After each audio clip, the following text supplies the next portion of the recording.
Welcome to Photo Instructions. In this episode, we'll look at how to replace the cutting disc bearing on a Husqvarna Automover. In this case, we do it on model 450X. It will look quite the same on other models. So let's get started. First of all, make sure the Automover is switched off. You find the switch on the underside at the back. Turn the Automover upside down. The first we see is the skid plate. Remove the 3 screws in the middle that holds the bearing cover. They are Torx drive screws, size T20. Lift off the bearing cover and lift off the skid plate. On the left you now see the underside of the skid plate.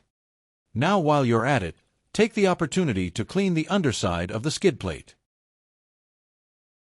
Now remove the center screw and remove the bearing housing. Now when it is easy to access, take the opportunity to mount new cutting blades. Mount the new bearing housing. Put the center screw back in and mount the skid plate. Check so the 3 knobs fits into the holes. Finally mount the bearing cover and the 3 screws. So there we are.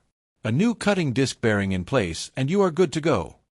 If you find this video useful, please like and subscribe. If you want to see how to replace a drive wheel motor on a Husqvarna Automover, click on the link. If you liked this video or have questions about this repair, please let me know in the comments.